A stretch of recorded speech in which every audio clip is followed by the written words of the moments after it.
Hello, lovely listeners and watchers of IELTS Energy. I'm Jessica Beck, and I host this channel as well as co-host the podcast IELTS Energy. So in a recent episode of that podcast, we discussed formal idioms to describe accommodation. This was focused on the general training letter. However, while we were recording, I thought all of these idioms are fantastic for the speaking exam as well, because you often have to describe accommodation, right? So I thought that I would explain to you how you can use these idioms in your IELTS answers. Remember, in order to get that 7 or higher, you have to show some idiomatic ability, okay? So the 4 idioms I'm going to use today. 1, my heart sank.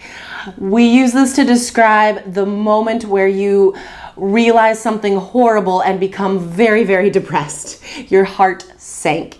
Also, you can say, I was beside myself with emotion. You can be beside yourself with joy or beside yourself with sadness. Both positive and negative. Next, throwing money down the drain.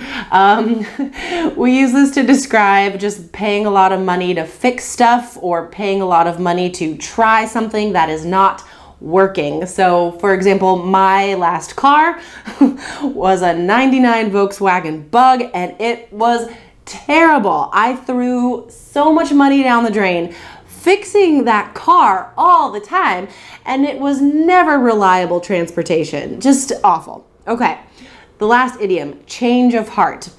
You use this to describe a time when you change your mind, often because of some sort of emotional reason or some like deeply felt reason, okay? All right, so how can we use this on the exam? So in speaking part 1, you might be asked about the house or apartment you're living in now. You could say, to be honest, it's terrible. It's a money pit. When I showed up and I saw the apartment was tiny and cramped with no windows, my heart sank. I did not want to live in this place. All right.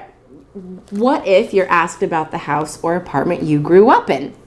You could say, it was a gorgeous house, and it's not just the house, it's a home because my family is there. And frankly, when I decided to study abroad, when I moved to the States, I was beside myself with grief having to leave my childhood home. All right, so there's that. So in part 2, you might be asked to describe your ideal home in the future. So we could say, well, I want a fixer-upper. I want a house that has a few things that I could work on to add value myself. I really want to work on my home. I don't want to throw money down the drain anymore with rent. I want to buy a home and have a mortgage and know that I'm investing my money and time wisely.